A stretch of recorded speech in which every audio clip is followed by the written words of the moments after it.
여러분, 예배와 영성, 특별히 안식의 신학을 깊이 있게 다뤄온 기독교 사상가 중에 마르바 던이라는 여성 기독교 사상가가 있습니다. 그의 책 안식이라는 책이 있는데요. 그 책에 그녀는 이렇게 얘기하고 있습니다. 현실은 우리가 하나님을 느끼지 못할 수도 있습니다. 그러나 진실은 하나님께서 언제나 우리와 함께 계신다는 것입니다. 그녀의 말이 왜 우리에게 깊이 있게 와 닿을까요? 우리는 자주 현실만 붙들고 살아가는 경향이 있기 때문입니다. 바쁘고 지치고 마음이 메말라서 기도를 하고 예배를 드려도 하나님이 멀게만 느껴지는 때가 있죠. 그럴 때마다 우리는 영적인 불안이 우리의 마음속에 밀려오는 것을 느끼게 됩니다.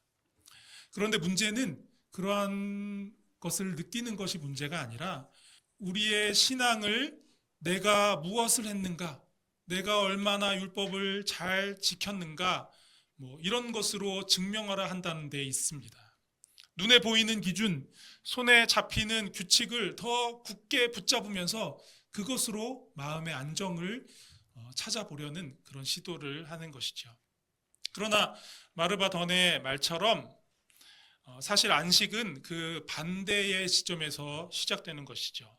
내가 무엇인가를 해냄으로 하나님을 얼마나 느낄 수 있느냐, 그것이 아니라 하나님이 언제나 나와 함께 계신다는 변치 않는 진실 위에 굳게 서는 것부터 진정한 안식을 누리는 것이 시작되는 겁니다. 오늘 말씀은 예수님과 바리새인들 사이에 있었던 안식일 논쟁, 안식일을 둘러싼 그 논쟁을 기록하고 있는데요. 언뜻 보면은 누가 안식일을 철저하게 잘 지키는가? 바리새인들이 우리가 더 안식일을 철저히 잘 지킨다라고 주장하면서 그런 이야기를 하고 있는 것처럼 보이지만 주님은 이 논쟁을 통해서 누가 하나님의 백성인지를 우리에게 알려주고 계십니다. 오늘 말씀을 통해서 우리 함께 예배하는 여러분 모두가 진정한 하나님 나라 백성으로서의 삶으로 나아가게 되시기를 우리 주님의 이름으로 간절히 축복합니다. 안식일에 예수님께서 제자들과 함께 밀밭 사이를 지나가시게 되었어요. 여러분 한번 상상해 보십시오. 한 폭의 그림과도 같을 것 같아요. 그런데 어떤 일이 있었냐면 예수님의 제자들이 오랜 여행 기간 동안 너무나 배가 고프고 시장했던 것이죠. 그래서 그 미리삭을 손으로 잘라서 비벼 먹었습니다. 우리가 상상하기에 어쩌면 그 미리삭이 이제 추수하고 남은 그런 미리삭이 아니었을까라는 생각을 하게 돼요. 왜냐하면 레위기 23장 22절 말씀에 보면 농부들이 가난한 사람들을 위해서 추수를 할 때에 저 밭 모퉁이까지 다 꼼꼼하게 추수를 하는 것이 아니라 그냥 낫을 한번 이렇게 치고 지나가면서 놓친 것은 그냥 놓고 추수하도록 그렇게 했습니다. 왜냐하면 그런 이제 놓친 미리삭들은 가난한 사람들, 먹을 것을 구할 수 없는 사람들의 양식으로 사용되기를 바랬던 것이죠. 하나님의 그런 마음이 그 율법에 담겨 있었던 겁니다. 그러니 제자들의 행동은 남의 밀밭에서 곡식을 훔치는 그런 행위가 아니었습니다. 여행 중에 제대로 식사하지 못한 제자들이 율법에 의해서 합당하게 그들의 제공되었던 가난한 이들을 위한 양식을 취한 것이죠. 전혀 문제가 없는 겁니다. 그런데 바리새인들이 제자들의 행동에 문제를 제기합니다. 어찌하여 안식일에 하지 못할 일을 하느냐? 문제 제기의 핵심은 왜 남의 밀밭에서 밀을 거두어 먹느냐가 아니라 안식일을 범했다라는 것이 핵심입니다. 할례와 음식 규례와 함께 이 안식일을 지키는 것, 안식일 준수하는 규례는 유대인과 이방인들을 구분하는 그런 기준이었습니다. 특별히 안식일 준수는 이스라엘 백성들이 포로에서 귀환한 이후에 제2성전기에 유대교에서 더욱 더 강화되어서 이스라엘의 정체성을 규정하는 그런 표지이자 또 공동체 결속력의 상징이 되는 그런 율법의 규례였습니다. 그 과정에서 바리새인들과 서기관들은 안식일에 관련된 규례를 해석하는 어떤 절대적인 그런 권위를 갖게 되었죠. 그들이 정한 안식일 세부 규정에 따르면 이삭을 꺾고 또 타작하고 키질하는 것은 안식일에 해서는 안 될 금지된 일이었습니다. 그들은 바로 이 규정에 근거해서 제자들이 안식일을 범했다. 안식일에 해서는 안 된 일을 했다라고 정죄하고 지적하고 있는 것이죠. 안식일을 기억하고 중요하게 여기기 위한 그들의 노력은 너무나도 귀한 것입니다. 그러나 문제는 바리새인들이 제자들의 배고픔을 살피지 않았다는 사실입니다. 그들은 사람의 필요를 고려하지 않고 그들의 상황을 고려하지 않고 그냥 율법 규정을 위반했다라는 사실만 바라보고 그것만 지적하고 그것만 문제 삼고 있었습니다. 여러분, 우리가 조금만 생각해 보면 하나님의 율법이 이렇게 사용하라고 주신 것이 아니라는 것을 우리 깨달을 수 있습니다. 하나님께서 율법을 주신 것은 구원받은 이들이 하나님의 백성으로서 얻은 새로운 생명을 그 믿음의 공동체 안에서 온전히 누리게 하시기 위함이었습니다. 이것이 당신의 백성들에게 율법을 주신 목적이었습니다. 하나님의 백성들이 약한 자를 보호하고 탐욕과 폭력과 착취의 모습을 내어버림으로 하나님의 나라를 이뤄가기 위해서 구체적인 율법의 내용들을 주신 겁니다. 그런데 흐르는 세월 속에서 바리새인들은 이 율법의 기본적인 정신은 놓쳐버린 채 그 율법의 여러 조항들을 가지고 남을 판단하고 정죄하는 잣대로 삼고 자기 의를 세우는 만족으로 살아가게 된 겁니다. 그런 삶의 모습이 오늘 이 제자들에게 하는 질문, 어찌하여 안식일에 하지 못할 일을 하느냐라는 그 질문으로 드러나게 표출되게 된 것이죠. 그런 바리새인들에게 예수님께서 다윗의 이야기를 해주시면서 대답하십니다. 여러분, 오늘 말씀 3절 4절 말씀에 그 내용이 기록되어 있는데요, 함께 읽어봅니다. 예수께서 대답하여 이르시되 다윗이 자기 및 자기와 함께한 자들이 시장할 때 한 일을 잃지 못하였느냐? 그가 하나님의 전에 들어가서 다만 제사장 외에는 먹어서는 안 되는 진설병을 먹고 함께한 자들에게도 주지 아니하였느냐? 예수님은 다윗이 사울왕에게 쫓겨다니는 그런 도망자의 신세였을 때 성막에서 진설병을 먹었던 그 사건을 이야기하고 있는 겁니다. 다윗 일행이 놉당에서 만난 제사장 아히멜렉은 새 떡을 이렇게 성막에 올리면서 막 물려낸 진설병을 그들의 먹거리로 제공하게 되었습니다. 여러분, 이 진설병은 성막에 또 성전에 항상 이렇게 비치해 놓는 이 진설병은 안식일마다 새로운 떡으로 이렇게 교체되었기 때문에 마침 그날에 물려낸 떡이 있었다라는 것은 어쩌면 그날이 안식일이었을 수도 있다라는 것을 우리가 알게 해주는 것이죠. 사실 진설병은 제사장만 먹을 수 있는 떡이었습니다. 그러나 하나님은 다윗 일행이 안식일에 제사장만 먹을 수 있는 이 진설병을 먹은 것을 죄로 여기지 않으셨습니다.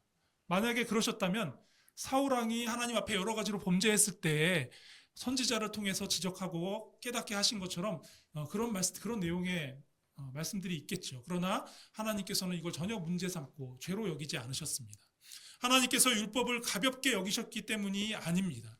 진설병은 단순히 제사장의 떡이 아니라 하나님 앞에 항상 놓이는 언약의 식탁이었습니다. 12개의 떡을 하나님 앞에 올려놓았었는데요. 이 12떡은 12지파를 상징했고요.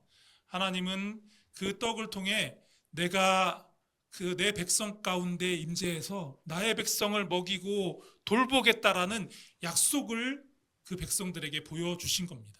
그런데 그 진설병을 지킨다고 굶주린 하나님의 백성을 굶은 채 그냥 내버려 둔다면 진설병이 상징하는 것은 거짓이 되어 떡은 남아있지만 그 떡이 의미하는 것은 거짓이 되어버리는 게 아니겠습니까? 그래서 하나님은 굶주린 다윗 일행이 진설병을 먹었을 때 정죄하지 않으신 겁니다. 생명을 거스르는 거룩은 있을 수 없기 때문입니다. 그러니 제자들이 안식일에 미리삭을 손으로 비벼서 먹은 것은 안식일에 하지 못할 일을 함으로 율법을 어긴 것이 아니라 하나님의 창조를 기념하는 이 생명의 날 안식일에 매우 합당한 행동을 했다라고 볼 수 있는 것이죠. 거룩한 하나님의 백성이 되기를 원했던 유대인들은 성경에 기록된 율법을 철저하게 지키면서 살아가려고 했습니다. 그렇게 살아가려고 하다 보니 여러 가지 질문이 생기는 거죠. 10계명의 10가지 조항만 가지고는 충분히 내가 하나님의 백성답게 살았다라는 마음을 갖기에는 좀 불안했던 겁니다. 마음속에 일어나는 여러 가지 질문들이 있었습니다. 예를 들면 안식일을 거룩하게 잘 지키기 위해서 정말 해서는 안 된 일은 무엇일까? 또 안식일이라도 할 수 있는 일은 무엇일까? 안식일에 내가 어딘가에 이동해 가길 원한다면 얼마만큼 내가 걸을 수 있는 걸까? 또 11조를 어떻게 구별해서 하나님 앞에 올려드려야 하나님 앞에 내가 11조를 범하는 그런 죄를 짓지 않게 되는 것일까? 뭐 이런 질문들이 그들의 마음속에 일어나기 시작했습니다. 그래서 이런 질문들에 대한 답을 성경을 잘 알고 있는 학자들이 오랜 역사 가운데 정리하다 보니까 6개의 주제 아래 구체적인 세부 규정들이 만들어지게 되었고, 그것을 정리해서 미시나라는 이름으로 63개의 소책자를 만들게 되었습니다. 그러니까 말의 말을 통해서 전통적으로 전해도 내려오던 그런 율법을 정리하게 된 것이죠. 그러나 이런 수고에도 불구하고 거룩함을 향한 그들의 노력은 언젠가부터 방향을 잃게 되었습니다. 거룩함과 자비로 생명의 공동체를 이루는 그 율법의 기본 정신은 잃어버리고, 율법 준수로 자기가 율법을 잘 지켰다라는 그 사실로 자신과 다른 사람들을 구분하면서 종교적 우월감을 만족으로 여기면서 그들은 살아가게 되었던 겁니다. 그럼 이런 바리새인들 앞에서 오랜 세월이 흐르면서 그렇게 무너져 버린 안식일 규례를 바로 세우기 원하신 예수님께서는 안식일 규례의 논쟁의 이 논점을 전환하는 아주 중요한 선포의 말씀을 이어가시는데요. 그 말씀이 바로 5절 말씀입니다. 5절 말씀 한번 같이 읽어보시겠습니다. 시작. 또 이르시되 인자는 안식일의 주인이니라 하시더라.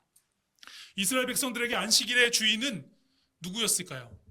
이제까지 이스라엘 백성들이 알고 있기에 여호와 하나님이 안식일의 주인이었습니다. 출애굽기 20장을 보면 하나님께서 모세를 통해 십계명 말씀을 주실 때에 이렇게 말씀하셨거든요. 7째 날은 여호와의 안식일이다. 거룩하게 구별하여 지켜라 라고 분명히 말씀하셨습니다.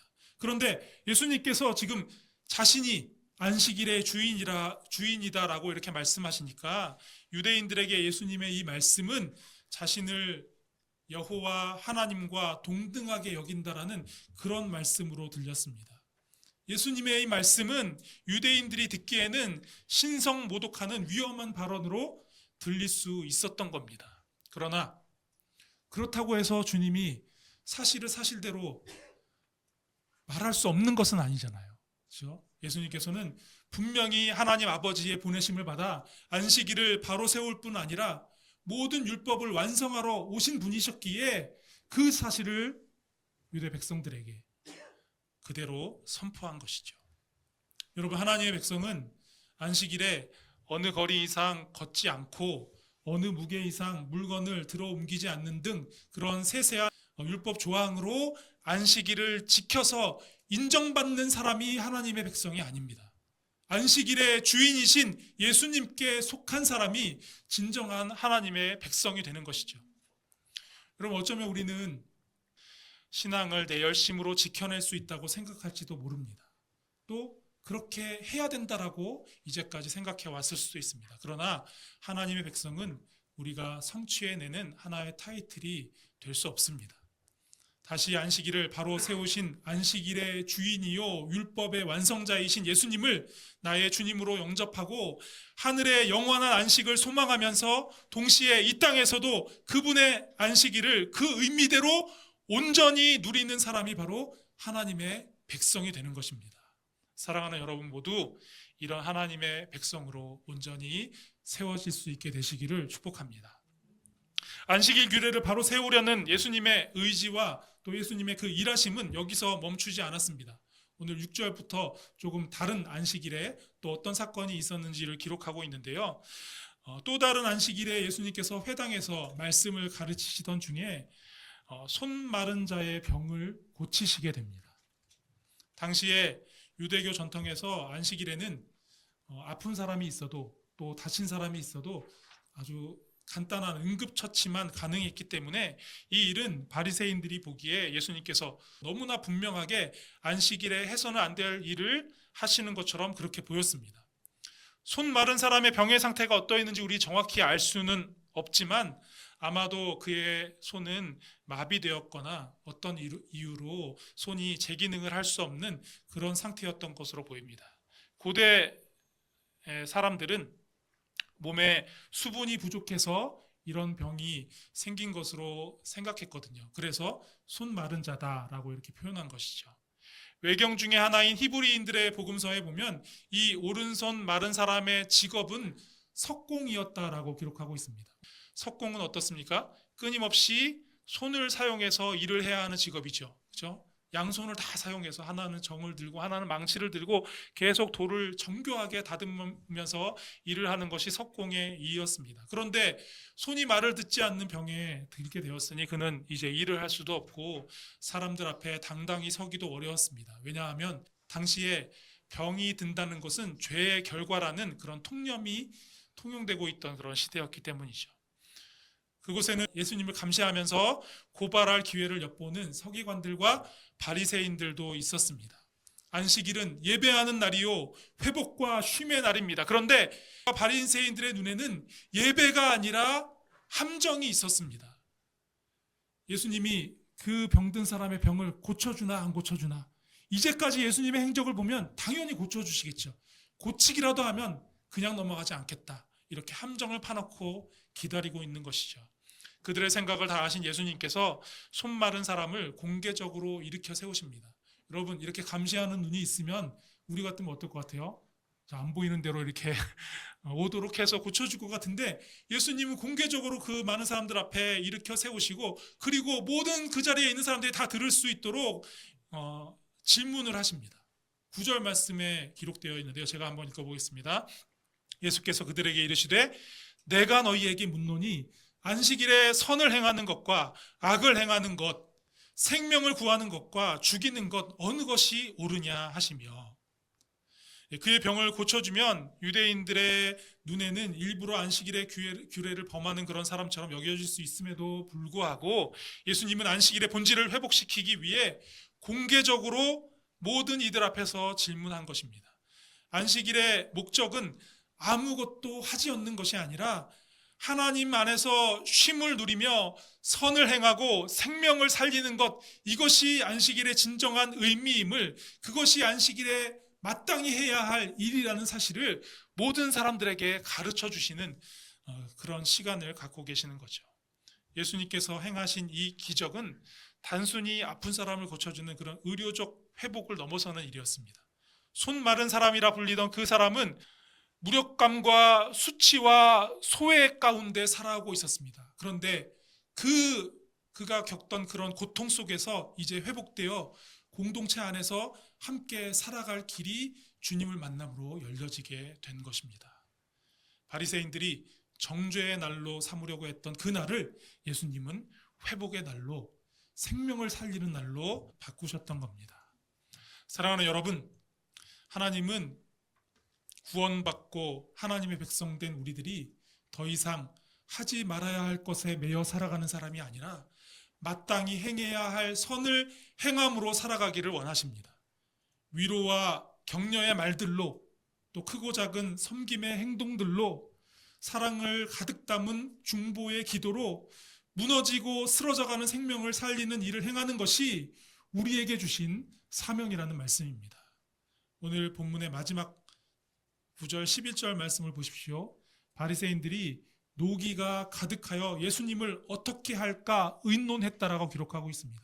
예수님은 그들이 잘못 알고 있는 왜곡된 그 안식일의 개념을 바로 세우며 그들을 어떻게든지 알아듣게 가르치고 싶으셔서 그렇게 손 마른 자를 고쳐주시면서까지 그들에게 보여주고 계신데, 그들은 그 일로 예수님을 정죄하고 어떻게 하면 예수님을 죽일까. 이 같은 사건이 마태복음 12장과 마가복음 3장에도 기록되어 있거든요. 거기에 보면 그들의 논의는 단순히 예수님을 어떻게 할까, 이 문제가 아니라 어떻게 하면 예수님을 죽일 수 있을지에 대한, 어떻게 예수님을 죽여야 할지에 대한 의논이었던 것을 우리가 확인할 수 있습니다. 안식일을 더 거룩하게 지키겠다던 이들이 생명의 날 안식일에 한 생명이 회복되고 살아나는 일이 일어나는 것을 싫어하고 미워하고 결국에 그 일을 행한 예수님을 죽일 의논을 하고 있었던 겁니다. 하나님을 떠난 인간의 종교적 열심만 남은 유대 사회는 이 미시나라는 율법은 남아 있으나 하나님의 백성은 더 이상 찾아볼 수 없도록 사라져버린 그러한 현실을 맞이하고 있었던 겁니다. 오늘 말씀은 이 세상 한가운데서 우리가 정말 하나님의 백성으로 살아가고 있는지를 우리에게 묻고 있습니다. 정죄하는 종교인으로 살아가고 있는 것은 아닌지, 은혜의 눈을 가진 하나님의 백성으로 정말 살아가고 있는지, 그것을 우리에게 묻고 있습니다. 내가 무엇을 지켰나를 붙들고 불안에 사로잡혀 살아가고 있는 것은 아닌지, 진정한 안식을 회복하시는 예수님을 주님으로 모시고 그 안에서 진정한 자유를 누리면서 살아가고 있는지, 이것을 우리에게 묻고 확인하고 있습니다. 하지 말아야 할 것에 매여서 굳어져 버린 삶을 살아가고 있는 것은 아닌지, 마땅히 행할 선한 일, 생명을 살리는 일을 행하면서 오늘도 나는 살아가고 있는지, 그것을 우리에게 묻고 있습니다. 사랑하는 여러분, 주님을 만나 안식일에 마른 손이 깨끗하게 회복되어서 두 손을 높이 들고 하나님을 향해 기쁨의 찬양을 올려드리는 그의 모습을 한번 상상해 보시기 바랍니다. 여러분, 생각만 해도 감격스럽지 않습니까? 우리 매일 주님을 모시고 은혜의 눈으로 세상을 바라보며 생명을 살리는 사명을 감당하며 살아가는 여러분의 삶이 되시기를 우리 주님의 이름으로 축복합니다. 우리의 가정과 우리의 일터와 우리의 모든 삶의 자리에 그렇게 하나님의 나라가 드러나게 되기를 우리 주님의 이름으로 간절히 축복합니다.